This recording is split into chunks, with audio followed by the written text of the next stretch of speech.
ಇವತ್ತಿನ ವಿಷಯ ಏನು? ನೀವು ಬಯಸದ್ದೆಲ್ಲ ಸಿಗಲು ಸಾಧ್ಯವೇ? ನಿಮ್ಗೆ ಆಶ್ಚರ್ಯ ಆಗ್ಬೋದು, ಏನು ಅಂದ್ಕೊಂಡಿದ್ದೆಲ್ಲ ಆಗ್ಬಿಡುತ್ತಾ, ಈಸ್ ಇಟ್ ಪಾಸಿಬಲ್ ಅಂತ. ಸಾಧ್ಯ ಇದೆ. ಸಾಮಾನ್ಯವಾಗಿ ಜನ ಏನು ಇಷ್ಟಪಡ್ತೀರ ಅಂತಂದರೆ ಮೆಟೀರಿಯಲಿಸ್ಟಿಕ್ ವರ್ಲ್ಡ್ ಅಂತ ಹೇಳ್ತೀವಿ. ಒಂದು ಈ ಪ್ರಾಪಂಚಿಕದಲ್ಲಿ ನಮಗೆ ಏನೇನು ಬೇಕೋ ಎಲ್ಲನೂ ಬೇಕು ನಮಗೆ. ಯಾವುದು? ಪ್ರೀತಿ, ಗೌರವ, ಆರೋಗ್ಯ, ಆಮೇಲೆ ಐಶ್ವರ್ಯ, ಏನು ಒಂದ ಎರಡ ಆ ಲಿಸ್ಟ್ಗಳನ್ನ ಹೇಳ್ತಾ ಹೋಯಿತು ಅಂತಂದರೆ ಕೊನೆ ಮೊದಲೇ ಇಲ್ಲ. ಒಳ್ಳೆ ಆರೋಗ್ಯನೂ ಬೇಕು, ಒಳ್ಳೆ ಐಶ್ವರ್ಯನೂ ಬೇಕು, ಕುಟುಂಬ ಕೂಡ ಚೆನ್ನಾಗಿರಬೇಕು, ಒಳ್ಳೆ ಹೆಂಡತಿನೂ ಸಿಗಬೇಕು, ಮಕ್ಕಳಾಗಬೇಕು. ಬರೀ ಮಕ್ಕಳಷ್ಟೇ ಅಲ್ಲ, ಅದರಲ್ಲಿ ಗಂಡು ಹೆಣ್ಣು ಕೂಡ ಆಗಬೇಕು. ಹಾಗೆ ಪ್ರತಿಯೊಂದು ಈ ಲಿಸ್ಟ್ಗಳು ಕೇಳ್ತಾ ಹೋಯಿತು ಅಂತಂತಂದರೆ ನಮಗೆ ಅನುಮಾನ ಬರೋಕ್ಕೆ ಶುರು ಆಗಿಬಿಡುತ್ತೆ, ಇದು ಸಾಧ್ಯ ಇದೆಯಾ ಅಂತ. ಸಾಧ್ಯ ಇದೆ ಬಂಧುಗಳೇ. ಕಾರಣ ಈ ಪ್ರಪಂಚ, ಈ ಪ್ರಕೃತಿ, ಇದರ ಒಂದು ಕೀಲಿ ಕೈನ ನಾವು ತಿಳ್ಕೊಂಡ್ಬಿಟ್ರೆ ಈ ನಿಗೂಢ ಒಂದು ಏನು ನಡೀತಾ ಇದೆ ನಮ್ಮ ಸುತ್ತಮುತ್ತಲೂ ಕೂಡ ಅದನ್ನು ನಮ್ಮ ಕರಗತ ಮಾಡ್ಕೋಬಹುದು. ಏನಿದು ಆಶ್ಚರ್ಯ ಇದು? ನಾವು ಅನ್ನಿದ್ದೆಲ್ಲ ಆಗ್ಬಿಡುತ್ತಾ? ನೋಡಿ, ನಾವು ಎಷ್ಟೋ ಸತಿ ನಮ್ಮ ಅಕ್ಕಪಕ್ಕಗಳಲ್ಲಿ ನೋಡ್ತಾ ಇರ್ತೀವಿ. ನಾವು ಹೀಗೆ ಇರ್ತೀವಿ, ಇನ್ನೊಬ್ಬ ತುಂಬ ಚೆನ್ನಾಗಿರ್ತಾನೆ. ನಾವು ಕಷ್ಟನೇ ಪಡ್ತಾ ಇರ್ತೀವಿ, ಮತ್ತೊಬ್ಬರು ಐಶ್ವರ್ಯದ ಹುಚ್ಚು ಹೊಳೆಯಲ್ಲಿ ಕೊಚ್ಕೊಂಡು ಹೋಗ್ತಿರ್ತಾರೆ. ನಾವು 5-10 ರೂಪಾಯಿಗೆ ಎಣಿಸಿ ನಾವು ಒದ್ದಾಡ್ತಿರೋ ಟೈಮಲ್ಲಿ ಕೋಟ್ಯಾಂತರ ರೂಪಾಯಿಗಳನ್ನು ಮನೆ ತಿಜೋರಿಗಳಲ್ಲಿ ಜನ ಇಡ್ತಾ ಇದ್ದಾರೆ. ಅವ ನಿಮ್ಗೇನಿಸುತ್ತೆ, ಇವೆಲ್ಲ ನಾವು ಕೇಳ್ಕೊಂಡು ಬಂದಿಲ್ಲ, ನಮ್ಮ ಕೈಯಲ್ಲಿ ಇಲ್ಲ ಅಂತ.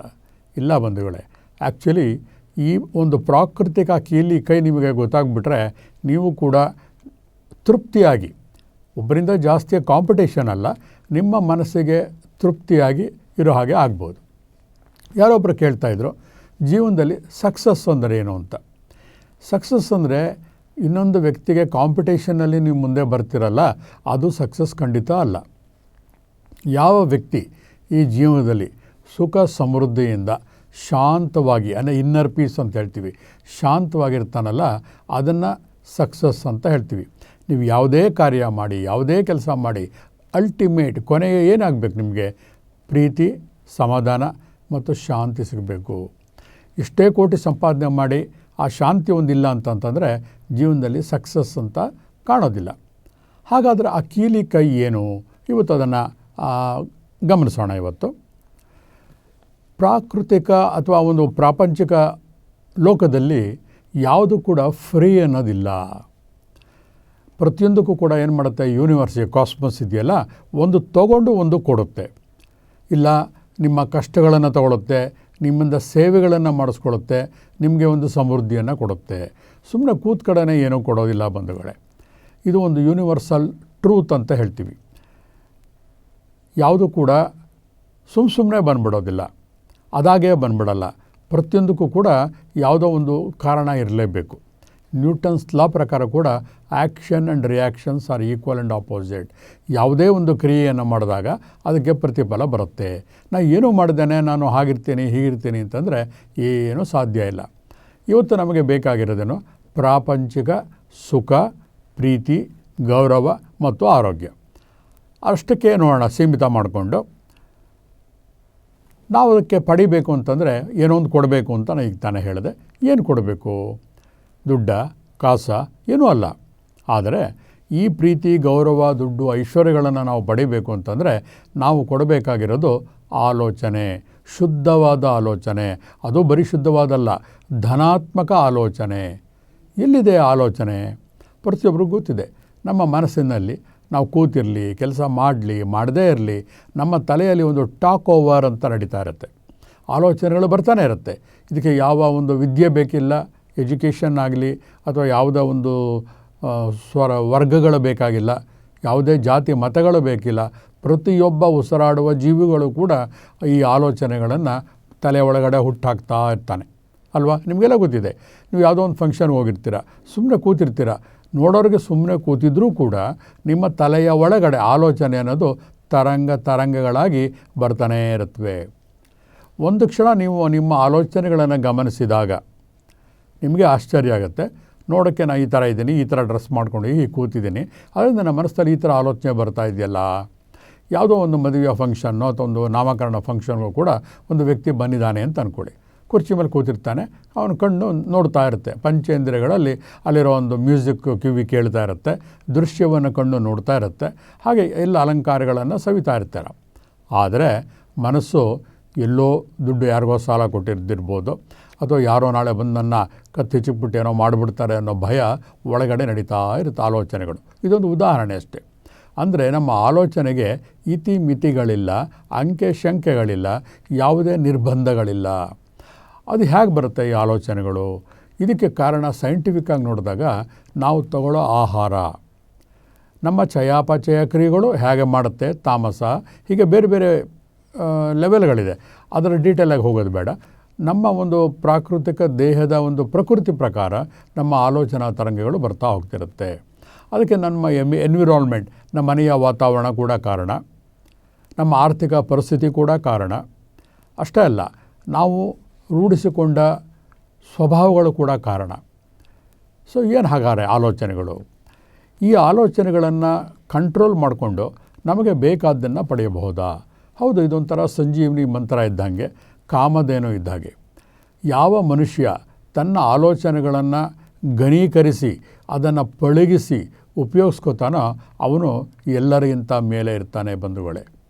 ಇವತ್ತು ನಮ್ಮ ಸುತ್ತಮುತ್ತ ಇರುವಂತಹ ಎಷ್ಟೋ ಜನ ಪ್ರತಿಭಾನ್ವಿತರುಗಳಿಗೆ, ಎಷ್ಟೋ ಲೈಫಲ್ಲಿ ಬಹಳ ಮುಂದೆ ಬಂದಿರೋಂಥವ್ರಿಗೆ, ಈವನ್ ಸಾಧನೆಗಳನ್ನು ಮಾಡಿರೋಂಥವ್ರಿಗೆ, ಶಾಂತಿಯಾಗಿರುವಂತಹವ್ರಿಗೆ, ಯಾವುದೇ ಒಂದು ಪ್ರಕಾರದ ವಿಷಯ ತೊಗೊಂಡು ಅದರಲ್ಲಿ ಮೈಲುಗಲ್ಲನ್ನು ಸ್ಥಾಪಿಸಿದ ಯಾರೇ ವ್ಯಕ್ತಿಗಳನ್ನು ನಾವು ನೋಡಿದಾಗ ನಮಗನ್ಸುತ್ತೆ ಅವರ ಆಲೋಚನೆಗಳನ್ನು ತಮ್ಮ ನಿಯಂತ್ರಣದಲ್ಲಿ ಇಟ್ಕೊಂಡಿರ್ತಾರೆ. ಹಾಗಾದರೆ ಇದಕ್ಕೆ ಒಂದು ಟೆಕ್ನಿಕ್ ಇದೆಯಾ? ಅಥವಾ ಯಾವುದಾದ್ರು ಒಂದು ಶಾಲೆಗಳಲ್ಲಿ ಅಥವಾ ಕಾಲೇಜುಗಳಲ್ಲಿ ಇದರ ಬಗ್ಗೆ ಒಂದು ತರಬೇತಿ ಇದೆಯಾ? ಇಲ್ಲ ಬಂಧುಗಳೇ. ಎಷ್ಟೋ ವಿಷಯಗಳು ನಾವು ಶಾಲಾ ಕಾಲೇಜುಗಳಲ್ಲಿ ಕಲಿಯೋದಕ್ಕೆ ಸಾಧ್ಯ ಇಲ್ಲ. ಕೇವಲ ಬಲ್ಲವರಿಂದ ತಿಳಿದು, ಕೆಲವೊಂದು ಗಮನಿಸಿ, ಕೆಲವೊಂದು ಈಗಿನ ಇತ್ತೀಚಿನ ಮಾಡರ್ನ್ ಅಂತಂತಂದರೆ ಟಿ ವಿ ಇರ್ಬೋದು, ಯೂಟ್ಯೂಬ್ ಇರ್ಬೋದು, ಈ ಕಾರ್ಯಕ್ರಮಗಳನ್ನು ನೋಡ್ತಾ ಕೆಲವೊಂದು ಅಗೋಚರ ವಿದ್ಯೆಗಳನ್ನು ನಾವು ಖಂಡಿತ ಕಲಿಯಲಿಕ್ಕೆ ಸಾಧ್ಯ ಇದೆ. ಇವತ್ತು ಹಾಗಾದರೆ ಆ ಒಂದು ಕೀಲಿ ಕೈ ಅಂತ ಏನು ಹೇಳಿದೆ, ಈ ಪ್ರಾಪಂಚಿಕ ಐಶ್ವರ್ಯವನ್ನು ಪಡೆಯೋದೇ ಇರ್ಬೋದು, ಪ್ರೀತಿ ಗೌರವವನ್ನೇ ಪಡೆಯೋದು, ಆರೋಗ್ಯವನ್ನು ಪಡೆಯಬಹುದು, ಅದನ್ನು ಹೇಗೆ ಮಾಡ್ಕೊಳ್ಳೋದು? ಇದು ನಾವು ಅಂದ್ಕೊಂಡಷ್ಟು ಕಷ್ಟ ಏನಲ್ಲ. ಒಂದು ಸಲ ಅದು ಅಭ್ಯಾಸ ಆಗ್ಬಿಡ್ತು ಅಂತಂದರೆ ಬಹಳ ಸುಲಭವಾಗಿ ನಾವು ಅದನ್ನು ಕರಗತ ಮಾಡ್ಕೋಬಹುದು. ಹಾಗಾದ್ರೆ ಏನು? ಹಾಗೆ ನಮ್ಮ ಆಲೋಚನಾ ತರಂಗಗಳು ಗೊತ್ತಿದೆ ನಿಮಗೆ. ನಮ್ಮ ಮನಸ್ಸು ಅದರ ಪಾಡಿಗೆ ಅದು ಆಲೋಚನೆ ಬರ್ತಾ ಇರುತ್ತೆ ಅಂತ. ಅದನ್ನು ಪಳಗಿಸಬೇಕಾದ್ರೆ ಒಂದು ಪ್ರೋಸೆಸ್ ಇದೆ. ಏನಿಲ್ಲ, ಇದಕ್ಕೇನು ನೀವು ಹಿಮಾಲಯಕ್ಕಾಗಲಿ ಇನ್ನೊಂದು ಕಡೆ ಹೋಗಿ ಬೆಟ್ಟದ ಮೇಲೆ ಕೂತ್ಕೋಬೇಕಾಗಿಲ್ಲ. ನಿಮ್ಮ ಮನೆಗಳಲ್ಲೇ ಕುಳಿತುಕೊಂಡು ನೀವು ಶಾಂತವಾಗಿ ಗಮನಿಸಿದರೆ ಇದು ಬಹಳ ಸುಲಭವಾಗಿ ನಿಮ್ಗೆ ಅರ್ಥ ಆಗಿಬಿಡುತ್ತೆ. ಕೇವಲ ನಿಮ್ಮ ಮನೆಯಲ್ಲಿ ಒಂದು ಜಾಗವನ್ನು ಸೆಲೆಕ್ಟ್ ಮಾಡ್ಕೊಳ್ಳಿ. ಹೇಗಿರಬೇಕದು? ಶಾಂತವಾಗಿರಬೇಕು. ಈ ಒಂದು ಪ್ರೋಸೆಸ್ ಮಾಡುವಾಗ ಯಾರು ಕೂಡ ನಿಮ್ಮನ್ನು ಡಿಸ್ಟರ್ಬ್ ಮಾಡಬಾರ್ದು. ಅಂತಹ ಒಂದು ಜಾಗವನ್ನು ಆಯ್ಕೆ ಮಾಡ್ಕೊಳ್ಳಿ. ಆ್ಯಂಡ್ ರಿಲ್ಯಾಕ್ಸ್ ಮಾಡ್ಕೊಳ್ಳಿ ಅಂತ ಹೇಳ್ತೀವಿ. ಹಾಗೆ ರಿಲ್ಯಾಕ್ಸ್ ಮಾಡ್ಕೊಳ್ಳೋದು ಹೇಗೆ? ಫಿಸಿಕಲಾಗಿ ಏನೋ ಜಾಗ ಹುಡ್ಕೊಂಬಿಟ್ರಿ. ಆದರೆ ನಾವು ಇಲ್ಲಿ ಆಟವನ್ನು ಆಡ್ತಾ ಇರೋದು ಚೆಸ್ ಥರ ಆಡ್ತಾ ಇದ್ದೀವಿ. ನಮ್ಮ ಮನಸ್ಸನ್ನು ಹಿಡಲಿಕ್ಕೆ ಸಾಧ್ಯ ಇದೆಯಾ? ಇಲ್ಲ. ಆದರೆ ಮನಸ್ಸನ್ನು ಹಿಡಿಯೋದಕ್ಕೆ ಮಾರ್ಗಗಳಿವೆ. ನಮ್ಮ ಉಸಿರಾಟದ ಲಯಗಳನ್ನು ವ್ಯತ್ಯಾಸ ಮಾಡಿಕೊಂಡು ನಮ್ಮ ಮನಸ್ಸನ್ನು ಕಂಟ್ರೋಲ್ ಮಾಡ್ಬೋದು. ಕಲ್ಪನೆಗಳಿಂದ, ಈ ಆಲೋಚನೆ ಕಲ್ಪನೆ ಎರಡೂ ಕೂಡ ಹತ್ತಿರ ಇರುವಂತಹ ಪದಗಳು. ಕಲ್ಪನೆಗಳಿಂದ ನಾವು ಇಡೀ ಬ್ರಹ್ಮಾಂಡವನ್ನೇ ನುಂಗಬಹುದು ಬಂಧುಗಳೇ. ನೋಡಿ, ಬನ್ನಿ ಈಗ ವಿಷಯಕ್ಕೆ ಬರೋಣ. ಈಗ ಶಾಂತವಾದ ಜಾಗ ಅಂತ ಹೇಳಿದೆ. ಶಾಂತವಾದ ಜಾಗ ನಿಮ್ಮ ಸುತ್ತಲೂ ಎಲ್ಲೂ ಹುಡುಕರು ಸಿಗೋದಿಲ್ಲ. ರೂಮಲ್ಲಿ ಶಬ್ದ ಬರದೇ ಇರೋ ಹಂಗೆ ಮಾಡ್ಕೋಬೋದು ನೀವು. ಆದರೆ ಬಹಳ ಸುಲಭವಾದ ಕೀಲಿ ಕೈ ಇಲ್ಲಿದೆ. ಶಾಂತವಾದ ಜಾಗ ಅಂದರೆ ಒಂದು ಜಾಗದಲ್ಲಿ ಕುರ್ಚಿಯ ಮೇಲೆ ಕೂತ್ಕೊಳ್ಳಿ. 3 ಸಲ ದೀರ್ಘವಾಗಿ ಉಸಿರು ತೊಗೊಂಡು ಉಸಿರು ಬಿಡಿ. ನಾನು ಆವಾಗಲೇ ಹೇಳಿದೆ, ಉಸಿರಾಟದ ಲಯವೇ ಮನಸ್ಸನ್ನು ಹದ್ದು ಬಸ್ನಲ್ಲಿಡುವಂತಹ ಒಂದು ಅಸ್ತ್ರ, ಒಂದು ಮಂತ್ರ.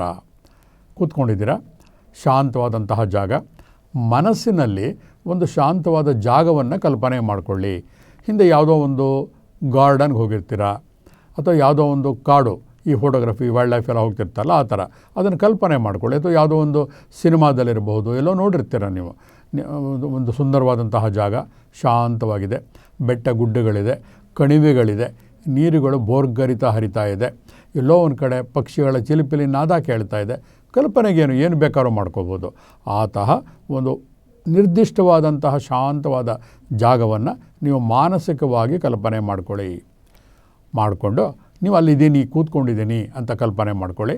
ಜೊತೆಗೆ ನಿಮ್ಮ ಉಸಿರಾಟದ ಲಯವನ್ನು ನೀವೇ ಗಮನಿಸ್ತಾ ಇದ್ದೀರಾ ಅಂತ ಅಂದ್ಕೊಳ್ಳಿ. ಆಮೇಲೆ ಕೌಂಟಿಂಗ್ 10 to 1, 10ರಿಂದ 1 ಬ್ಯಾಕ್ವರ್ಡ್ ಕೌಂಟಿಂಗ್ ಮಾಡ್ತಾಯಿದ್ದೀನಿ, ಹಿಮ್ಮುಖನಾಗಿ 10, 9, 8 ಹೀಗೆ ಅಂತ ಅಂದ್ಕೊಳ್ಳಿ ಮನಸ್ಸಿನಲ್ಲಿ. ಇವೆಲ್ಲ ಮಾನಸಿಕ ಪ್ರಕ್ರಿಯೆಗಳಿವೆಲ್ಲ.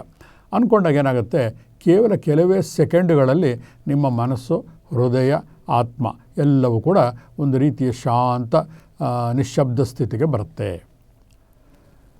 ಬಂದ ಮೇಲೆ ಏನು ಮಾಡಬೇಕು, ಕುರ್ಚಿ ಮೇಲೆ ಕೂತ್ಕೊಂಡಿರ್ತೀರ, ನಿಮ್ಮ 2 ಕೈಗಳನ್ನು ನಿಮ್ಮ 2 ಮಂಡಿಯ ಮೇಲೆ ಇಟ್ಕೊಂಡಿರ್ತೀರ, ಅಂಗೈಗಳನ್ನು ಗಮನಿಸ್ತಾ ಬನ್ನಿ. ನಿಮಗೆ ಗೊತ್ತಿಲ್ಲದಿದ್ದಂಗೆ ನಿಮ್ಮ ಬಲಗೈ ಅಥವಾ ಎಡಗೈನ ತೋರ್ಬೆರಳು, ಇಂಡೆಕ್ಸ್ ಫಿಂಗರ್ ಅಂತ ಹೇಳ್ತೀವಲ್ಲ, ಅದು ಪ್ರೆಷರ್ ಜಾಸ್ತಿ ಇರುತ್ತೆ, ನಿಮ್ಮ ಮಂಡಿಯನ್ನು ಜಾಸ್ತಿ ಒತ್ತಾ ಇರುತ್ತೆ. ನಿಮಗೆ ಗೊತ್ತಿರೋದಿಲ್ಲ ಯಾಕೆ ಅದು ಒತ್ತಾ ಇದೆ ಅಂತ ಅಂದ್ಬಿಟ್ಟು. ಬಟ್ ನಿಮಗೆ ಆಶ್ಚರ್ಯ ಆಗುತ್ತೆ ಗಮನಿಸಿದಾಗ, ಹೌದಲ್ವಾ, ಮೈಂಡ್ಫುಲ್ನೆಸ್ಸಿಂದ ನಾನು ಯಾವತ್ತೂ ನೋಡೇ ಇರಲಿಲ್ಲ ನಾನು, ಇದಾಗ್ತಾ ಇದೆಯಲ್ಲ ಅಂತ ನಿಮ್ಮ ಮನಸ್ಸಿಗೆ ಭಾವನೆ ಬರುತ್ತೆ. ಗಮನಿಸಿ, ನಿಮ್ಮ ಉದಾಹರಣೆಗೆ ಬಲಭಾಗದ ತೋರ್ಬೆರಳು ತುಂಬ ಜೋರಾಗಿ ಪ್ರೆಸ್ ಮಾಡ್ಕೋತಾ ಇರ್ತೀರ ನಿಮ್ಮ ಮಂಡಿನ ಅಂತ ಇಟ್ಕೊಳ್ಳಿ. ಬಲಗಡೆ ಪ್ರೆಸ್ ಮಾಡಿಕೊಂಡಾಗ ಎಡಗಡೆ ತೋರ್ಬೆರಳು ಲೈಟಾಗಿರುತ್ತೆ. ಅಥವಾ ಎಡಗಡೆ ತೋರ್ಬೆರಳು ಜೋರಾಗಿ ಪ್ರೆಷರ್ ಹಾಕ್ತಾ ಇದ್ದೀನಿ ಅಂತ ಭಾವಿಸಿದಾಗ ಬಲಗಡೆಯ ತೋರ್ಬೆರಳು ಸ್ವಲ್ಪ ಮೇಲೆ ಬಂದ ಹಾಗಿರುತ್ತೆ. ಅದನ್ನು ಮಾನಸಿಕವಾಗಿ ಮನಸ್ಸಿನಲ್ಲಿ ಕಲ್ಪನೆ ಮಾಡಿಕೊಳ್ಳಿ. ಆನಂತರ 2 ಕ್ಷಣ ದೀರ್ಘವಾಗಿ ಉಸಿರು ಕಡೆ ಗಮನ ಕೊಡಿ. ಆಮೇಲೆ ಆ ಒಂದು ಸ್ಥಿತಿಯಲ್ಲಿ ನೀವೇನು ಮಾಡಬೇಕು ಅಂತಂದರೆ, ನಿಮಗೆ ಗೊತ್ತಾಗುತ್ತೆ, ಒಂದು ಕೈ ಪ್ರೆಸ್ ಆಗ್ತಾಯಿದೆ, ಒಂದು ಕೈ ಲೈಟ್ ಆಗ್ತಾಯಿದೆ ಅಂತ. ಅದು ಅರ್ಧ ಸಂಮೋಹನ ಸ್ಥಿತಿಯ ಒಂದು ನಿರ್ದಿಷ್ಟ ಮಾನದಂಡ. ಆ ಕ್ಷಣ ಹೋದ ತಕ್ಷಣವೇ ನಿಮ್ಮ ಗಮನವೆಲ್ಲ ಉಸಿರಿನ ಕಡೆ ಇರುತ್ತೆ, ಬೆರಳಿನ ಕಡೆ ಇರುತ್ತೆ. ಆಮೇಲೆ ಹಾಗೇ ಕೂತ್ಕೊಂಡಿರ್ತೀರ. ಹಾಗೆ ಮಾಡ್ತಾ ನೀವು ಮಾಡ್ಕೋಬೇಕಾಗಿರೋದು ಅಂತಂದರೆ, ನಿಮ್ಮ ಮನಸ್ಸಿನಲ್ಲಿ ಕೆಲವೊಂದು ಕಲ್ಪನೆಗಳನ್ನು ಮಾಡ್ಕೊಳ್ಳಿ. ನಿಮ್ಮ ಪ್ರತಿಯೊಬ್ಬರು ಕೂಡ ಜೀವನದಲ್ಲಿ ಯಾರೇ ಆಗಲಿ ಏನೋ ಒಂದು ತಪ್ಪುಗಳನ್ನು ಮಾಡಿರ್ತೀವಿ. ಸೊಸೈಟಿಯ ಕಣ್ಣಿಗೆ ನಾವು ತಪ್ಪುಗಳನ್ನು ಮುಚ್ಚಾಕ್ಬೋದು, ಬೇರೆಯವರಿಗೆ ಕಾಣದ ಹಾಗೆ ಮಾಡ್ಬೋದು. ಆದರೆ ನಮ್ಮ ಆತ್ಮಕ್ಕೆ ನಾವು ಮೋಸ ಮಾಡೋಕ್ಕಾಗಲ್ಲ ಬಂಧುಗಳೇ. ನಾವು ಮಾಡಿರೋಂತಹ ಅನ್ಯಾಯ ಇರ್ಬೋದು, ನಾವು ಬೇರೆ ವ್ಯಕ್ತಿಗಳಿಗೆ ಕೊಟ್ಟಂತಹ ನೋವಿರ್ಬೋದು, ಅಥವಾ ಇನ್ನೊಬ್ಬರ ದುಡ್ಡನ್ನು ಅಪಹರಿಸಿರ್ಬೋದು, ಇನ್ನೊಬ್ಬರಿಗೆ ಮಾನಸಿಕ, ದೈಹಿಕ, ಆಧ್ಯಾತ್ಮಿಕ ಯಾವುದೇ ತೊಂದರೆಯನ್ನು ಉಂಟು ಮಾಡಿರ್ಬೋದು, ಮತ್ತೊಬ್ಬರ ಐಶ್ವರ್ಯವನ್ನು ನಾವು ಕಸ್ತಿರ್ಬೋದು. ನಮ್ಮ ಮನಸ್ಸಿಗೆ ಗೊತ್ತಿರುತ್ತದು. ಯಾವಾಗ ನೀವು ನಿಶ್ಚಲ ಸ್ಥಿತಿಗೆ ಇರ್ತೀರೋ ಆ ಟೈಮಲ್ಲಿ ನಿಮ್ಮ ಮನಸ್ಸನ್ನು ಒಳಮುಖನಾಗಿ, ಅಂತರ್ಮುಖವಾಗಿ, ಅಂತರ್ಯಾನ ಮಾಡಿದಾಗ ನಿಮ್ಮ ಮನಸ್ಸಲ್ಲೇ ಗೊತ್ತಾಗುತ್ತೆ. ನೋಡಿ, ಒಂದು ಪದ ಉಪಯೋಗಿಸುತ್ತೆ, ಅಂತರ್ಯಾನ, ಬಾಹ್ಯಯಾನ. ಮನುಷ್ಯ ಬಾಹ್ಯಯಾನ ಮಾಡೋದು ಬಹಳ ಸುಲಭ. ರಾಕೆಟ್ ಇರ್ಬೋದು, ಏರೋಪ್ಲೇನ್ನಲ್ಲಿರ್ಬೋದು, ಹೆಲಿಕಾಪ್ಟರ್ ಇರ್ಬೋದು, ಆಕಾಶದ ಮಟ್ಟಕ್ಕೆ ಹೋಗಿ ಬರ್ತಾನೆ. ಅದೇನು ದೊಡ್ಡ ವಿಷಯ ಅಲ್ಲ. ಆದರೆ ಈ ಅಂತರ್ಯಾನ ಇದೆಯಲ್ಲ, ಅದು ಬಹಳ ಮುಖ್ಯ. ಅಂತರ್ಯಾನ ಮಾಡಿದಂತಹ ವ್ಯಕ್ತಿಗೆ ಏನಾಗುತ್ತೆ, ತನ್ನ ಮನಸ್ಸಿನೊಳಗೆ ತಾನು ಇಳಿದು ಬ್ರಹ್ಮಾಂಡದ ಎಲ್ಲ ಒಳ ಹೊರಗುಗಳನ್ನು, ಕೋರೆಗಳನ್ನು ತನ್ನ ಮನಸ್ಸಿನಲ್ಲಿ ಗ್ರಹಿಸಬಹುದು. ಅದು ದೇವರು ಕೊಟ್ಟಿರುವಂತಹ ಒಂದು ಶಕ್ತಿ ಬಂಧುಗಳೇ. ಹಾಗಾಗಿ ನೀವು ಮಾಡಿರಬಹುದಾದಂತಹ, ಗೊತ್ತಿರಬಹುದಾದಂತಹ, ಅಥವಾ ನಿಮಗೆ ನೆನಪಿರಬಹುದಾದಂತಹ ಯಾವುದೇ ಅನ್ಯಾಯ ಇರ್ಬೋದು, ಯಾವುದೇ ಗಿಲ್ಟ್ ಫೀಲಿಂಗ್, ಒಂದು ಪಾಪ ಪ್ರಜ್ಞೆ ಅಂತ ಹೇಳ್ತೀವಿ. ನಮ್ಮ ಮನಸ್ಸು ಗೊತ್ತಿರುತ್ತೆ, ಅಯ್ಯೋ ಈ ಥರ ಮಾಡಿಬಿಟ್ಟೆ, ಮಾಡಬಾರ್ದಾಗಿತ್ತು. ಹೊರಗಡೆ ನಾವು ರೋಫ್ ಹೊಡ್ಕೊಂಡು ಅಥವಾ ತೊಡೆ ತಟ್ಕೊಂಡು ಮೂವ್ ಮಾಡ್ಬೋದು. ಆದರೆ ನಮ್ಮ ಅಂತರ್ಗತವಾದಾಗ ಕಣ್ಣು ಮುಚ್ಚಿಕೊಂಡು ಈ ಥರ ಧ್ಯಾನ ಮಾಡೋ ಸಮಯದಲ್ಲಿ ಅದಕ್ಕೆ ನೀವು ಒಂದು ಕ್ಷಮಾಪಣೆಯನ್ನು ಕೇಳಬೇಕು. ಯೂನಿವರ್ಸ್ ಯಾವಾಗ ನಿಮಗೆ ಅನುಕೂಲ ಮಾಡುತ್ತೆ ಅಂತಂದರೆ, ನೀವು ಮಾಡಿದ ತಪ್ಪಿಗೆ ನೀವು ಯಾವಾಗ ಪ್ರಾಯಶ್ಚಿತ್ತವನ್ನು ಕೇಳ್ಕೊತೀರೋ ಅಲ್ಲಿ ಒಂದು ದೋಷ ಪರಿಹಾರ ಆಗುತ್ತೆ ಬಂಧುಗಳೇ. ಎಷ್ಟೋ ಸಲ ನಾವು ಪಡ್ತಿರೋಂತಹ ಕಷ್ಟ ಇರ್ಬೋದು, ಐಶ್ವರ್ಯ, ಕೆಲವರು ಹೇಳ್ತಾರೆ, ಅಯ್ಯೋ ಅವ್ರು ಎಷ್ಟು ಜನ ನನಗಿಂತ ಕಡಿಮೆ ಓದ್ದ, ಅವನು ಕೋಟ್ಯಾಂತರ ರೂಪಾಯಿ ಸಂಪಾದನೆ ಮಾಡ್ತಾಯಿದ್ದಾನೆ, ಅವನು ಹೇಗೋ ಇದ್ದ, ಒಳ್ಳೆ ಹೆಂಡತಿ ಸಿಕ್ಕಿದ್ದಾಳೆ, ಅವನು ಹೇಗೋ ಇದ್ದ, ಅವ್ರ ಮನೆ ನೋಡಿ ಇಷ್ಟು ಆರಾಮಕ್ಕೆ ಇಷ್ಟು ಖುಷಿಯಾಗಿದ್ದಾರೆ. ಇವಕ್ಕೆಲ್ಲ ಕಾರಣ ಏನು ಅಂತಂದರೆ, ನಮಗೆ ಗೊತ್ತಿಲ್ಲದ ಹಾಗೆ ನಮ್ಮ ಮನಸ್ಸು ನಮ್ಮ ಸುತ್ತಲೂ ಕೂಡ ಒಂದು ಅಭೇದ್ಯವಾದ ಕೋಟೆಯನ್ನು ನಿರ್ಮಿಸ್ಕೊಂಡಿರುತ್ತೆ. ಕಾರಣ ನಮ್ಮ ಮನಸ್ಸಿನ ಗಿಲ್ಟ್ ಫೀಲಿಂಗ್. ನಮಗೆ ಗೊತ್ತಿರುತ್ತೆ, ಈ ಥರ ಏನೋ ತಪ್ಪು ಮಾಡಿರ್ತೀವಿ, ಆದರೆ ಮೇಲೆ ತೋರಿಸ್ಕೊಳ್ಳೋಕ್ಕೆ ಹೋಗ್ದೇ ಅದನ್ನೇ ಒಂದು ಸ್ಯಾಂಡ್ವಿಚ್ ಥರ ಮಾಡಿಬಿಟ್ಟಿರ್ತೀವಿ. ಹೀಗೆ ನಾವೇ ಕಟ್ಟಿಕೊಂಡಂತಹ ಈ ಒಂದು ಕೆಟ್ಟ ಒಂದು ಕೋಟೆ ಇದೆಯಲ್ಲ, ಗಿಲ್ಟ್ ಫೀಲಿಂಗ್, ಅದೇ ನಮ್ಮ ಪ್ರಗತಿಗೆ ಮಾರಕ. ಎಲ್ಲರೂ ಹೇಳ್ತೀವಿ, ಯಾವುದೇ ಜಾತಿ ಮತ ಭೇದಗಳನ್ನು ತಗೊಳ್ಳಿ, ಇದೆಲ್ಲೂ ಕೂಡ ಹೇಳೋದಿಷ್ಟೇ, ನೀವು ಶುಭ್ರವಾಗಿ, ನೀವು ನಿರ್ಮಲವಾಗಿರಿ. ಆದರೆ ಇದರ ಹಿಡನ್ ಮೀನಿಂಗ್ ಅಂತ ಹೇಳ್ತೀವಿ. ಅಂತರಾರ್ಥ ಏನು ಅಂತಂದರೆ, ನಾವು ಮನಸ್ಸಿನಲ್ಲಿ ಕಟ್ಟಿಕೊಂಡಂತಹ ಈ ಗಿಲ್ಟ್ ಫೀಲಿಂಗ್ ಇದೆಯಲ್ಲ, ಪಾಪ ಪ್ರಜ್ಞೆ, ಅದೇ ನಮ್ಮ ಅವನತಿಗೆ ಅಡ್ಡಗೋಡೆ. ಎಷ್ಟೋ ಜನ ಏನು ಮಾಡ್ತಾರೆ ಅಂದರೆ, ಏನೋ ಕಷ್ಟ ಬಂತು ಅಂತಂದರೆ ದೇವ್ರ ಹತ್ರ ಹೋಗ್ಬಿಟ್ಟು ಅಡೆ ಹೊಡೆಯೋದು, ತಡೆ ಹೊಡೆಯೋದು, ಇವೆಲ್ಲ ಒಂದು ಪ್ರಕ್ರಿಯೆಗಳನ್ನು ಮಾಡ್ತಾರೆ. ಆದರೆ ಅದನ್ನೇ ಮೂಢನಂಬಿಕೆ ಅಂತ ನಾವು ಹೇಳೋದು. ಕಾರಣ ಅದರ ಅಂತರಾರ್ಥವನ್ನು ಯಾರೂ ಅರ್ಥ ಮಾಡ್ಕೋತಾ ಇಲ್ಲ. ಅಡೆತಡೆ ಅಂದ್ರೇನು? ನಮ್ಮ ಮನಸ್ಸಿನಲ್ಲಿರುವಂತಹ ಈ ವಿಷ ಬೀಜಗಳೇನಿದೆಯಲ್ಲ, ನಾವು ತಪ್ಪು ಮಾಡಿದ್ದೀವಿ, ಆದರೆ ಇನ್ನೊಬ್ರಿಗೆ ಹಿಂಸೆ ಕೊಟ್ಟಿದ್ದೀವಿ, ಇನ್ನೊಬ್ರಿಗೆ ಮೇಲೆ ರೋಫ್ ಹೊಡಿತಾ ಇದ್ದೀವಿ. ಮನೆಯಲ್ಲೇ ಇರ್ಬೋದು, ತಂದೆ ತಾಯಿಗಳ ಮೇಲಿರ್ಬೋದು, ಹೆಂಡತಿ ಮೇಲಿರ್ಬೋದು, ಮಕ್ಕಳ ಮೇಲಿರ್ಬೋದು, ಅಥವಾ ಅಕ್ಕಪಕ್ಕದವ್ರಲ್ಲಿರ್ಬೋದು, ಅಥವಾ ಆಫೀಸಲ್ಲಿರ್ಬೋದು.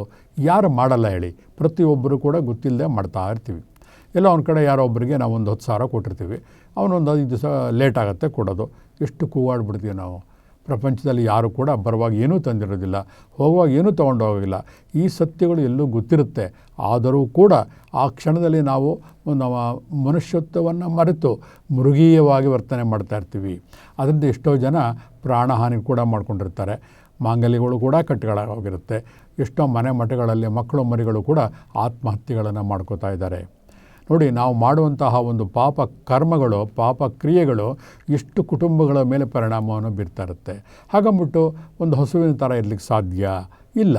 ಆದರೆ ಅಟ್ಲೀಸ್ಟ್ ನಾವು ಮುಂದೆ ಬೆಳೀತಾ ಬೆಳೀತಾ ಬೆಳೀತಾ ಏನು ಮಾಡಬೇಕು ಅಂತಂದರೆ, ಒಂದು ಕ್ಷಣಕ್ಕೆ ಯಾವ ವಾರಕ್ಕೊಂದ್ಸತಿನೋ 10 ದಿವಸಕ್ಕೊಂದ್ಸತಿನೋ ಈ ಥರ ನಮ್ಮ ಈ ಆಲೋಚನೆಗಳು ತಲೆ ಒಳಗೆ ಏನು ಬರ್ತಾ ಇರುತ್ತಲ್ಲ, ಆ ಆಲೋಚನೆಗಳಿಗೆ ಒಂದು ಕಡಿವಾಣವನ್ನು ಹಾಕಿ, ಈ ಥರ ಒಂದು ಮೆಡಿಟೇಷನ್ ಮಾಡೋ ಟೈಮಲ್ಲಿ ನಾವು ಇಂಥ ತಪ್ಪುಗಳನ್ನು ಮಾಡಿದ್ದೀವಿ, ಅಯ್ಯೋ ಇದರಿಂದ ಬೇರೆಯವ್ರಿಗೆ ತುಂಬ ನೋವಾಗಿದೆ, ಆ ದೇವರೇ ಕಾಸ್ಮೋಸ್, ಯಾಕಂದರೆ ಎಲ್ಲಕ್ಕೂ ಕೂಡ ಅಲ್ಟಿಮೇಟ್ ಇಸ್ ದಿ ಯೂನಿವರ್ಸ್. ಆ ಯೂನಿವರ್ಸ್ಗೆ ನಮ್ಮಲ್ಲಿ ಕ್ಷಮಾಪಣೆ ಕೇಳಿದಾಗ ನಿಮ್ಮ ಎಲ್ಲ ಹೇಗೆ ನೀರಿನಲ್ಲಿ ಒಂದು ಏನಾದ್ರು ಹಾಕಿದಾಗ ಅದರ ಕೊಳೆಯೆಲ್ಲ ಬಿಟ್ಟು ಹೋಗುತ್ತೋ, ಹಾಗೆ ನಮ್ಮ ಆತ್ಮದ ಮೇಲಿರುವಂತಹ ಕೊಳೆ ಕೂಡ ಎಲ್ಲ ಸಡಿಲವಾಗಿ ನಿಮ್ಮನ್ನು ಬಿಟ್ಟು ಹೋಗುತ್ತೆ. ಬಂಧುಗಳೇ, ಕೇಳ್ಬೋದು, ಆಲೋಚನೆಗೂ ನಮ್ಮ ಜೀವನ ಇದಕ್ಕೂ ಕೂಡ ಸಂಬಂಧ ಇದೆಯಾ ಅಂತ. ಖಂಡಿತ. ಇವತ್ತು ನೀವು ಏನು ಆಗಿದ್ದೀರೋ ಅದಕ್ಕೆ ಕಾರಣ ಇವತ್ತಿನವರೆಗೆ ನಿಮ್ಮ ಆಲೋಚನಾ ತರಂಗಗಳು ಹೇಗೆ ನಿಮ್ಮ ತಲೆಯಲ್ಲಿ ಉತ್ಪತ್ತಿ ಆಗ್ತಾ ಇದೆಯೋ ಅದರ ಮೇಲೆ ಇವತ್ತಿನ ಒಂದು ಸ್ಥಳ ನಿಂತಿದೆ. ಏನು ಸ್ಥಳ? ಇವತ್ತು ನೀವು ನಿಂತ್ಕೊಂಡಿರ್ತೀರ, ಇವತ್ತು ಒಂದು ದೊಡ್ಡ ಪ್ರೊಫೆಸರೋ ಏನೋ ಆಗಿರ್ತೀರ, ಇರ್ಬೋದು. ಹಾಗಾದ್ರೆ ಅದು ಆಗಕ್ಕೆ ಕಾರಣವೇನು? ಇಷ್ಟು ದಿನ ನೀವು ಸತತವಾಗಿ ಓದಿ ಮಾಡಿ ನಾನೊಬ್ಬ ಪ್ರೊಫೆಸರು, ಲೆಕ್ಚರರು ಆಗಬೇಕು ಅಂತ ಆಲೋಚನೆಗಳು ನಿಮ್ಮ ತಲೆಯಲ್ಲಿ ಏನು ಬಂದಿರುತ್ತೋ ಅದರ ಒಂದು ಪೂರ್ಣ ಫಲ ಇವತ್ತು ನೀವು ಅನುಭವಿಸ್ತಾ ಇರ್ತೀರ. ಹಾಗೆ ಎಷ್ಟೋ ಜನ ಬಡತನದಲ್ಲಿರ್ತಾರೆ. ಕೇಳ್ಬೋದು, ಹಾಗಾದರೆ ನಾನು ಆಲೋಚನೆ ಮಾಡಿದೆ, ನಾನು ಯಾಕೆ ಬಡವನಾಗಿದ್ದೀನಿ ಅಂತ. ಕಾರಣ ನಿಮ್ಮ ಆಲೋಚನೆಯಲ್ಲಿ ಏನಿರುತ್ತೆ ಅಂತಂದರೆ, ಸುತ್ತಮುತ್ತಲಿರೋರು ದುಡ್ಡು ಕಿತ್ಕೋಬೇಕು, ಅವ್ರನ್ನ ಬಡವರನ್ನಾಗಿ ಮಾಡಬೇಕು, ದುಡ್ಡು ಕಿತ್ಕೊಂಡ್ಬಿಟ್ರೆ ಬಡವರಾಗ್ತಾರೆ, ಅವ್ರಿಗೆ ಹಾಗೇ ಆಗಬೇಕು. ಈ ಥರ ದುರಾಲೋಚನೆ. ಒಳ್ಳೆಯ ಆಲೋಚನೆ ಬೇರೆ, ದುರಾಲೋಚನೆ ಬೇರೆ. ದೂರದ ಆಲೋಚನೆ ಒಳ್ಳೆಯದಾಗಿದ್ದಾಗ ನಾವು ಮೇಲೆ ಹೋಗ್ತಾ ಇರ್ತೀವಿ. ದುರಾಲೋಚನೆ ಹತ್ತಿರ ಇದ್ದರೂ ಕೂಡ ಏನಾಗುತ್ತೆ, ಅದಕ್ಕೆ ಮೊದಲ ಬಲಿಪಶುಗಳು ನಾವೇ. ಬಂಧುಗಳೇ, ಇವತ್ತು ಯಾರು ಅನಾರೋಗ್ಯದಿಂದ ಒದ್ದಾಡ್ತಾ ಇದ್ದಾರೆ, ಕರೆಕ್ಟಾಗಿ ವಿಶ್ಲೇಷಣೆ ಮಾಡಿದಾಗ ಪ್ರತಿ ಒಂದಕ್ಕೂ ಕೂಡ, ಈವನ್ ಕ್ಯಾನ್ಸರ್ ಬರೋದಕ್ಕೂ ಕೂಡ ನಾವೇ ಕಾರಣ. ನಮ್ಮ ಆಲೋಚನಾ ತರಂಗಗಳು. ಈಗ ಫಾರ್ ಎಕ್ಸಾಂಪಲ್, ಈಗ ಒಂದು ಕೆಟ್ಟ ಉದಾಹರಣೆನೇ ಕೊಡ್ತೀನಿ, ಬೇಗ ಅರ್ಥ ಆಗುತ್ತೆ ಅಂತ ಅಂದ್ಬಿಟ್ಟು. ಯಾವುದೋ ಒಂದು ಹುಡುಗ ಇರ್ತಾನೆ, 18-19 ವರ್ಷ, ಈ ಫಾರನ್ ವಿಡಿಯೋ, ಈ ಬ್ಲೂ ಫಿಲಮ್ಗಳು, ಅದು ಇದು ಬರೀ ಅದೇ ನೋಡ್ತಿರ್ತಾನೆ. ಬೇರೆ ಟೈಮಲ್ಲಿ ಪೂಜೆ ಪುನಸ್ಕಾರಗಳು ಮಾಡಿಕೊಂಡು ನೋಡೋರು ಆಷಾಢಭೂತ ಜನ ತೋರಿಸ್ತಾ ಇದ್ರು ಕೂಡ ಆಂತರಿಕವಾಗಿ ಅವನ ಮನಸ್ಸು ಕಲುಷಿತವಾಗಿರುತ್ತೆ. ಅದು ಮಾಡ್ತಾ ಏನಾಗುತ್ತೆ, ಅವನಿಗೆ ಗೊತ್ತಿಲ್ಲದಿದ್ದಂಗೆ ಅವನ ಪಂಚೇಂದ್ರಿಯಗಳು ಎಕ್ಸೈಟ್ ಆಗಿ ಅವನಿಗೆ BP, ಶುಗರು ಎಲ್ಲವೂ ಬರುತ್ತೆ. ಎಷ್ಟೋ ಜನ ಪ್ರಪಂಚದಲ್ಲಿ ನಾವು ನೋಡ್ತಾ ಇರ್ತೀವಿ, ಯಾವುದೋ ಒಂದು ದೇವಸ್ಥಾನನೇ ತೊಗೋಬೋದು, ಒಂದು ಗುಡಿಗೆ ಭಂಡಾರಗಳೇ ಇರ್ಬೋದು, ಅಲ್ಲಿರೋ ವ್ಯಕ್ತಿ ಏನೋ 10 ಜನ ದೃಷ್ಟಿನಲ್ಲಿ ಒಳ್ಳೆಯ ಪೂಜೆ ಪುನಸ್ಕಾರಗಳನ್ನು ಮಾಡಿಕೊಂಡು ಆಷಾಢಭೂತದಿಂದ ವರ್ತಿಸ್ತಾ ಇರ್ತಾನೆ. ಆದರೆ ಆಂತರಿಕವಾಗಿ ಅವನಿಗೇನಾಗ್ತಿರುತ್ತೆ, ನೋಡಿ ನಾನು ಬರೀ ಒಂದು ಪಂಚಾಯತ್ ಉಟ್ಕೊಂಡಿದ್ದೀನಿ, ನನ್ನ ಆಶೀರ್ವಾದ ತೊಗೊಳಕ್ಕೆ ಬರುವಂತಹ ವ್ಯಕ್ತಿಗಳು ವಜ್ರ ವೈಡೂರ್ಯಗಳನ್ನು ಹಾಕೊಂಡ್ಬರ್ತಾ ಇದ್ದಾರೆ, ಕಾರ್ಗಳಲ್ಲಿ ಬರ್ತಾ ಇದ್ದಾರೆ. ಅವನ ಮನಸ್ಸು ಪ್ರತಿ ಕ್ಷಣವೂ ಕೂಡ ಅದರ ಕಡೆಗೇ ಗಮನ ಹೋಗ್ತಾ ಇರುತ್ತೆ. ಆವಾಗ ಏನಾಗ್ತಾನೆ, ಆಂತರಿಕವಾಗಿ ಯಾವ ಮನುಷ್ಯ ಮೈಂಡ್ಫುಲ್ನೆಸ್ಸಲ್ಲಿ ಇರೋದಿಲ್ವೋ, ಯಾವಾಗ ಆಂತರಿಕವಾಗಿ ಮನುಷ್ಯ ಕರುಬ್ತಾ ಇರ್ತಾನೋ, ಯಾವಾಗ ನನಗಿಲ್ಲ ಅಂತ ಒಂದು ತೃಪ್ತಿ ಇರೋದಿಲ್ವೋ, ಖಂಡಿತ ಅವನು ಬಡವ ಆಗ್ತಾನೆ. ಬಂಧುಗಳೇ, ಹಾಗೆ ನಾವೇನು ಮಾಡಬೇಕು, ನಮ್ಮ ಆಲೋಚನಾ ತರಂಗಗಳಿಗೆ ಒಂದು ಪಾಸಿಟಿವ್ ಮೆರುಗನ್ನು ಕೊಡಬೇಕು. ಹೇಳಿದೆ ಕೂತ್ಕೊಂಡಿರ್ತೀರ, ಎರಡೂ ಕೈಗಳನ್ನ ಮಂಡಿ ಮೇಲೆ ಇಟ್ಕೊಂಡಿರ್ತೀರ, ಬಲಗೈ ತೋರ್ಬೆರಳು ಎಡಗೈ ತೋರ್ಬೆರಳಲ್ಲಿ ಯಾವುದೋ ಒಂದು ಬೆರಳು ಮೇಲ್ಮುಖನಾಗಿ ಬರ್ತಾ ಇದೆ ಅಂತ ಭಾವನೆ ಆಗುತ್ತೆ. ಆವಾಗ ನಿಮ್ಮ ಮನಸ್ಸು ಒಂದು ಆಲ್ಫಾ ಸ್ಟೇಜ್ಗೆ ಹೋಗಿರುತ್ತೆ. ಆ ಸಂದರ್ಭದಲ್ಲಿ ನಿಮಗೆ ಏನು ನಿಮಗೆ ತೀವ್ರವಾದಂತಹ ಬಯಕೆ ಜೀವನದಲ್ಲಿ ಏನಿರುತ್ತೆ, ಬರ್ನಿಂಗ್ ಡಿಸೈರ್ ಅಂತ ಹೇಳ್ತೀವಿ, ಅದನ್ನು ಸೆಲೆಕ್ಟ್ ಮಾಡ್ಕೊಳ್ಳಿ. ಫಾರ್ ಎಕ್ಸಾಂಪಲ್, ನೀವೀಗ ಒಂದು ಮ್ಯೂಸಿಕಲ್ಲಿ ನೀವು ಪರಿಣತಿಯನ್ನು ಹೊಂದಬೇಕು. ಆ ಕ್ಷಣದಲ್ಲಿ ಕಣ್ಣು ಮುಚ್ಕೊಂಡು ಕೂತಿರ್ತೀರ, ಕಲ್ಪನೆ ಒಂದು ಯಾವುದೋ ಒಂದು ರಿಮೋಟ್ ಪ್ಲೇಸನ್ನು ಕಲ್ಪನೆ ಮಾಡ್ಕೊಂಡಿರ್ತೀರ. ಆ ಜಾಗದಲ್ಲಿ ಕೂತ್ಕೊಂಡು ನಾನೊಂದು ವಿದ್ವಾನ್, ಫಾರ್ ಎಕ್ಸಾಂಪಲ್ ಕೊಳಲು ತಗೊಳ್ಳಿ, ಫ್ಲೂಟ್ ಇರ್ಬೋದು, ಪ್ರಾಕ್ಟೀಸ್ ಮಾಡ್ತಾಯಿದ್ದೀನಿ, ಅದರಲ್ಲಿ ನಾನು ಅದ್ವಿತೀಯ ಸಾಧನೆಯನ್ನು ಮಾಡಿಬಿಟ್ಟಿದ್ದೀನಿ ಅಂತ ಅನ್ಕೋಬೇಕು. ಆಮೇಲೆ ದೊಡ್ಡ ದೊಡ್ಡ ಸ್ಟೇಜ್ಗಳಲ್ಲಿ ನನಗೆ ಸನ್ಮಾನಗಳನ್ನು ಮಾಡ್ತಾಯಿದ್ದಾರೆ, ಎಲ್ಲರೂ ಕೇಳ್ತಾ ಇದ್ದಾರೆ, ನಾನು ಕೂಡ ಆನಂದ ಪಡ್ತಾಯಿದ್ದೀನಿ. ಆ ಕೊಳಲಿನ ನಾದ ನನ್ನ ಮನಸ್ಸಿಗೆ ಹೃದಯಕ್ಕೆ ತಟ್ತಾ ಇದೆ. I am so cool and com ಅಂತ ಹೀಗೆ ಅನ್ಕೋತಾ ಬನ್ನಿ. ಕೇವಲ 21 ದಿನಗಳ ಕಾಲ ಈ ಥರ ಸ್ವಲ್ಪ ಸ್ವಲ್ಪ ಸಮಯ ಸಾಕು. ಬೆಳಗ್ಗೆ ಸಾಯಂಕಾಲ ಮಾಡ್ತಾಯಿದ್ದ ನಿಮಗೇ ಗೊತ್ತಿಲ್ಲದೆ ಇದ್ದಂಗೆ ಕಾಸ್ಮಾಸ್ ಎನರ್ಜಿ ನಿಮಗೆ ನಿಮ್ಮ ಆಸೆಯನ್ನು ಈಡೇರಿಸುತ್ತೆ ಬಂಧುಗಳೇ. ಫ್ಲೂಟ್ ಅನ್ನೋದು ಬರೀ ಒಂದು ಎಕ್ಸಾಂಪಲ್ ನಮ್ಗೆ ಕೊಟ್ಟಿದ್ದು. ಆ ಜಾಗದಲ್ಲಿ ನಿಮಗೆ ಏನು ಬೇಕು ಪ್ರಾಪಂಚಿಕ ಸುಖದಲ್ಲಿ, ಗೌರವ, ಪ್ರೀತಿ, ಆರೋಗ್ಯ, ಆಮೇಲೆ ಐಶ್ವರ್ಯ ಎಲ್ಲವನ್ನು ಕೂಡ ನೀವು ಸೇರಿಸ್ಕೋಬೋದು, ಎಲ್ಲವನ್ನು ಕೂಡ ನೀವು ಪಡೆಯಬಹುದು. ಹಾಗೆ ನೀವು ಕೇಳ್ಬೋದು, ಹಾಗೆ ನಾನು ಈ ಥರ ಮಾಡಿದಾಗ ನನಗೆ ಬಂದಿದೆ, ನನಗೆ ಕರಗತ ಆಗ್ತಾ ಇದೆ ನಾನು ಮಾಡ್ತಿರೋಂತಹ ಧ್ಯಾನ ಅನ್ನೋಕ್ಕೆ ಉದಾಹರಣೆ ಏನು ಅಂತಂತಂದರೆ, ಏನಿಲ್ಲ, ನಿಮಗೆ ಒಂದು ರೀತಿಯ ಸೆಲ್ಫ್ ರೆಸ್ಪೆಕ್ಟ್ ಬರೋಕ್ಕೆ ಶುರು ಆಗುತ್ತೆ. ನಿಮ್ಮ ಬಗ್ಗೆ ನಿಮಗೆ ಅಭಿಮಾನ ಬರುತ್ತೆ. ಆಮೇಲೆ ಒಂದು ಬಿಲೀಫ್, ನಂಬಿಕೆ, ಇಲ್ಲ ನಾನು ಸಾಧಿಸ್ತೇನೆ, ನಾನು ಫ್ಲೂಟ್ ಮಾಡಬಲ್ಲೆ ಅಂತ ಬರುತ್ತೆ. ಆಮೇಲೆ ನಿಮ್ಮ ಒಂದು ಬ್ಲ್ಯಾಕೇಜಸ್ ಏನಿರುತ್ತೆ, ಹಿಂದೆ ನೀವು ಇದೇ ಕೆಲಸ ಮಾಡೋಕ್ಕೆ ಹೋದ, ಕೆಲವರು ಹೇಳ್ತಿರ್ತಾರೆ ನಾವು ಏನು ಕೆಲಸ ಮಾಡೋಕ್ಕವರು ಕೈ ಎತ್ತೋದೇ ಇಲ್ಲ, ಬ್ಲ್ಯಾಕೇಜಸ್ಗಳಾಗ್ತಾಯಿದೆ ಅಂತ. ಅದಕ್ಕೆ ಕಾರಣ ನಮ್ಮ ಮನಸ್ಸೇನೆ. ಸೊ ಹಾಗಾಗಿ ಸುಪ್ತ ಮನಸ್ಸಿಗೆ ಇನ್ಸ್ಟ್ರಕ್ಷನ್ ಕೊಡೋದ್ರಿಂದ ನೀವು ಏನು ಬೇಕಾದ್ರೂ ಆಗ್ಬೋದು. ಇನ್ನೊಂದಿದೆ, ಕೆಲವರು ಕೇಳ್ತಾರೆ ನಮಗೇನು ತೊಂದರೆ ಆಗದೆ ಇದ್ದಂಗೆ, ಯಾರ ದೃಷ್ಟಿಗಳು ಬೀಳದೇ ಇದ್ದಂಗೆ ಒಂದು ತಾಯ್ತ ಕೊಡಿ. ಬೇಕಿಲ್ಲ, ಯಾವ ತಾಯ್ತ ಏನೂ ಬೇಕಿಲ್ಲ ಬಂಧುಗಳೇ. ನಿಮ್ಮ ಮನೆಯಲ್ಲಿ ಕನ್ನಡಿಯ ಮುಂದೆ ನೀವು ನಿಂತ್ಕೊಳ್ಳಿ. ಪ್ರತಿ ದಿವಸ ಬೆಳಗ್ಗೆ ಈ ಪ್ರಪಂಚದ ಯಾವುದೇ ಶಕ್ತಿಯು ನನ್ನ ಪ್ರಗತಿಯನ್ನು ತಡೆಯಲು ಸಾಧ್ಯವಿಲ್ಲ ಅಂತ ಅಂದ್ಕೊಂಡು ಪದೇ ಹೇಳ್ಕೊತಾರಿ. ನಮ್ಮ ಜೀವನದಲ್ಲಿ ನಾವು ಬಯಸೋದನ್ನು ಪಡೆಯಬಲ್ಲೆ. ನಿಮ್ಮ ಮನಸ್ಸಲ್ಲಿ ಹೇಳ್ಕೊಳ್ಳಿ, ಜೋರಾಗಿ ಹೇಳಬೇಕಾಗಿಲ್ಲ. ಕನ್ನಡಿಯ ಮುಂದೆ ನಿಂತ್ಕೊಂಡು ಈ ರೀತಿ ಪಾಸಿಟಿವ್ ವಾಕ್ಯಗಳನ್ನು ನೀವು ಹೇಳಿದಾಗ ಏನಾಗುತ್ತೆ, ಪ್ರತಿ ದಿವಸ ಹೇಳ್ತಾ ಇದ್ದಾಗ ಯಾವುದು ಪದೇ ನಾವು ಹೇಳ್ತಾ ಇರ್ತೀವಿ.